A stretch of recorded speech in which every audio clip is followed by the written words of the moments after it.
Hello everybody and welcome to the Tuesday Toolbox meeting of Adult Children of Alcoholics in Cobble Hill, Brooklyn. My name is Anne. I'm a Tuesday Toolbox member and an adult child. We're recording our speakers every week because we're hoping others will benefit from hearing these stories from our members. We'd love to hear your comments and questions. Our email address is tuesdaytoolboxaca@gmail.com. Adult Children of Alcoholics is a 12-step program of recovery for people who grew up in an alcoholic or otherwise dysfunctional home. If you'd like to find a meeting to attend, go to adultchildren.org and click on meetings. This week we're hearing a recording from back in December before the lockdown from Betsy, who spoke about the effects of trauma. Please enjoy. Can you give me a 5-minute and then a 1-minute? Thank you. I'm Betsy, and I'm an alcoholic. I'm a child of an alcoholic, and I'm an incest survivor. And I went to my first ACA meeting in 1984, and it totally changed the trajectory of my life. I've been sober for 37 years. Oh, thank you. And, that obviously was the first light bulb moment. And I'll tell you that they looked great on the outside, but I was in so much pain that I decided, and I couldn't even articulate. I was an only child. My parents divorced when I was 4. I saw my father maybe once a year. I wasn't aware that something had happened which would profoundly change me. My mother went into total trauma because all she did was ask my father for a separation. And after 11 years of marriage, 6 weeks later, he had divorced her and married someone else.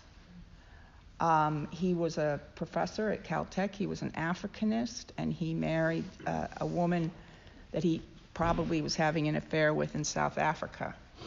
10 years later, so I saw him once a year. 10 years later, I remember my mother answered the phone and she started screaming in this unholy voice. And it was my father calling her and telling her that he had just found his wife's body. She'd committed suicide in the garage. And he said, I've got to get out of the country, put Betsy on a plane. I've got to meet her in 24 hours in Jamaica. I was 14. I didn't know this man, and I had never even been out of the country. So when I met him, what I know now is that's an incredible thing for a virtually child to experience. You feel like I felt like I had his sanity in my hands. And he dealt with it in a bizarre way by saying he had booked in a honeymoon, resort in Jamaica.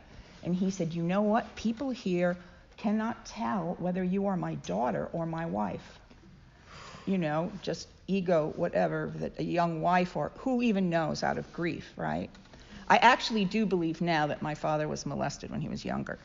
But, I was uncomfortable about that. But, and I remember he turned to me and said, he asked me how his hair was. He was a narcissist. How is my hair in the back? And I said, and he said, Elizabeth always told me how my hair was. And he said, I just want to warn you, I'm going to be remarried in 5 months. And he was to somebody just 9 years older than me. So all this was, also he did very bizarre things. He wanted to give me the car she committed suicide in. He sent me all her clothes. Very bizarre things. My mother went crazy, and it was, now I know that I felt that my mother, who said she never got over him, she still loved him, that I was supposed to go there and bring him back to mommy. And I failed, all this I think, but I had no idea what was going on at the time.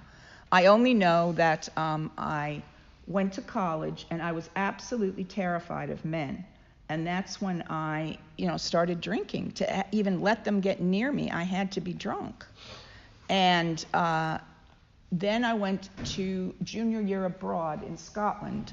And the moment I got there, of course, everybody was just very different. And we went to the pub, And I just immediately said, oh my God, I have a chance to be a different person and escape this pain in this country. I'm going to stay here and become British. And I did. And I lived there for 7 years. God was good, and I married a lovely, lovely person. He had no idea what was going on with me, and neither did I. Of course, I drank like I didn't drink at all compared to my compatriots when I began. But when I ended, right, by the time I left Britain, and within a couple years, I had, because, it didn't cut it, even though he was this marvelous guy and was incredibly smart doing his PhD in Cambridge, and I was commuting into London. And I was incredibly driven. I had like 2 assistants at Macmillan by the time I was like 24.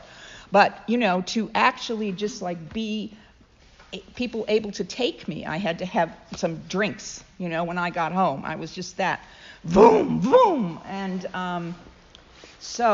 and then of course, that didn't fix it. Being formerly British, I know exactly where... Meghan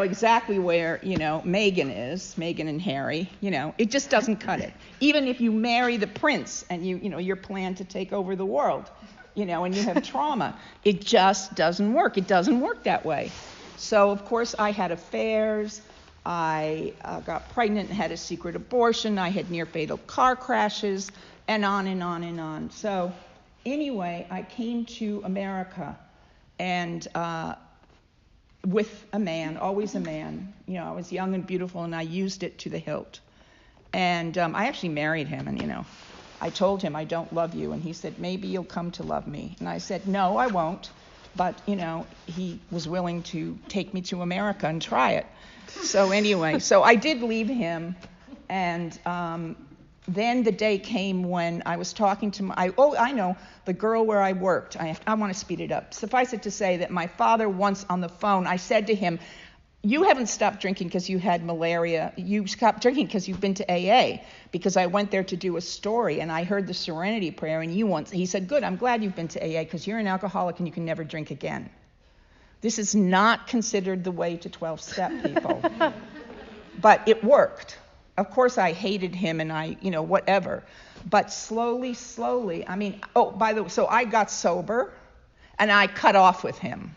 Oh, what I forgot to tell you was, he always said, stay over in London. And, because, it's 2 hours each way from Cambridge to London. And I always said, no, that's okay. And he said, what do you mean you're going to get home at like 4 a.m. and turn around and come back? No. But then my disease progressed to the point where I literally my drunkenness, I could not have gotten on the train. And so I did stay that night in the hotel with him. And he jumped on me. Basically, technically, he raped me. But, and I saw myself go up into the corner of the room. I literally disassociated and looked down on myself. I don't know if this is true or not, but what I remember was saying to him, Daddy, it's not how, it's not that I don't want to. It's that I'm worried about how you'll feel in the morning. Mm. And all this time, until actually this year, I have to tell you that I've been studying trauma and working with people that have trauma and been through an NIH study on trauma, very intense. And so I now know a lot about trauma. But even so, the information that is there, that is so vital, is stuck up in academia. It is not getting down to those of us who need it. And I would say, in my complete opinion, that you would be amazed how many people here have trauma. And they're very specific things about trauma, which are different than anything else. And the laundry list doesn't touch it. And I want to start meetings that tell more about trauma. For instance, the very nature of trauma, and I won't go into the evolutionary reasons, but the very nature of trauma is that you immediately hide it. You immediately feel that you were responsible for it. You immediately feel that you're bad, and it goes into your unconscious. And the voice in my head, all my life, even before that happened, was, I am bad. I am bad. It was just the voice in my head, even if I wasn't conscious of it. And everything I did had to do with either proving I'm not bad, being terrified it would show that I am bad, and this was basically it. And I brought it all down to this. So in terms of tools, I have to say I'm very studying neurofeedback now, because they're finding out these are loops, especially trauma loops. And so I know the reason I got sober and the reason other 12-step programs work is because we lay down neurofeedback of going to a meeting every day. And I must go to meetings. I must speak to other people, or I don't have any hope in heck of realizing that I'm not bad. As an alcoholic, they taught me really simple things like it's a disease that tells you you don't have a disease. I cut off with my father the moment I got sober. I am a survivor of the AA bullshit. And it's just, oh my God, 5 minutes. Suffice it to say that I love AA. I mean, it's the beginning of everything for us. But the 12 steps were written by a trauma survivor. Number 4, made a fearless and searching moral inventory of ourselves. This is trauma talk. I won't go into his trauma. That doesn't work for me, and it never did. And people would tell me, well, you have to forgive your father, this and this and this. And I want to be really crude about this. I heard all this bullshit. And you know what? Those people, I have stepped over their bodies. In 37 years, I'm not BSing. I've stepped over their bodies. It doesn't work. Anyway, as far as the trauma is concerned, I finally, and so even in the last year, it's become deeper and deeper and deeper. So number 1, I always felt, well, he was like a stranger who attacked you. Why didn't you fucking kill him? Mm-hmm. Why didn't you kill him? It ruined the rest, And the reason was trauma. I went into absolute, it's not just fight or flight, it's freeze. It's complete freeze. That is the oldest autonomic nervous system response. When you think something is life and death, which that kind of thing that happened to me is, you absolutely freeze. That goes back millions of years before mammals were even on this earth, that's what they did. And we still have that. We have, 3 parts of the brain. And, I'm very into the neuroscience, and I write about it, and I tell people about it, because you could tell me till you're blue in the face that it wasn't your fault, Betsy. I still felt I was implicated because I didn't kill him. But I now know I was completely paralyzed, and I did what I could do, which was talk him out of it. Well, I've gone on to have, I had no idea I had trauma until I turned around and said, wow, that's a heck of a statistic. Out of my last 3 boyfriends, 2 of them had wives that dropped dead in front of them. And that is the first moment I began to believe that something might be up, because after all, I stayed sober. Oh, I should say, by going to ACA, I never would have, they made me go to Columbia and become a journalist. All I could think of for myself was just, I don't know, I don't want to be insulting, but, some bullshit. And they literally, told me, you must go. And I said, how do you know I am? No, I'm not, I'm stupid. You talk like a writer, you're going to go. And it was a very intense ACOA group that we met twice a week. Then what happened in ACOA, and I've heard the stories of how it happened, people started screaming in the rooms. This is 1984, people that were there back then, and throwing things. I sat there and I had no idea. I was traumatized, but all I knew was, no, I'm not going back there. And I would have had a completely different life if I could have kept going to ACOA. But whatever, I did. But now I know, it must be nearly time, but now I know, if I want to know, because what I have done with these men, and although I've been in a relationship for 17 years now,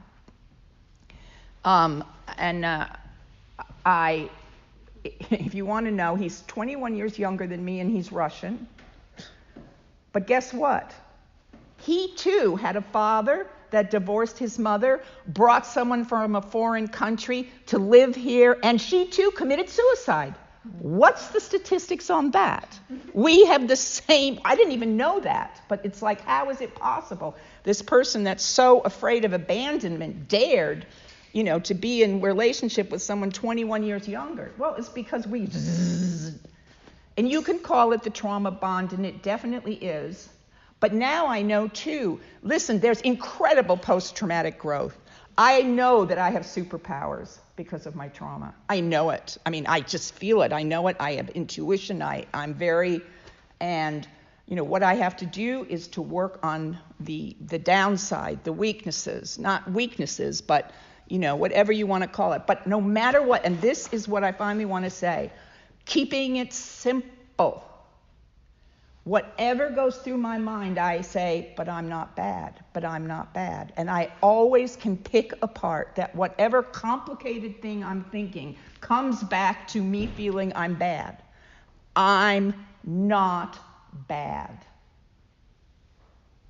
And that simple message, just like what is changing everything to do with my trauma, just like the simplicity of don't drink and go to meetings, was what worked in AA. Not forgiving your father. No. It was a meeting every day and don't drink. And now it's ACOA constantly, and I'm not bad. Whatever thought goes in my mind, I ask myself that, and I immediately can uncover what's going on. Thank you.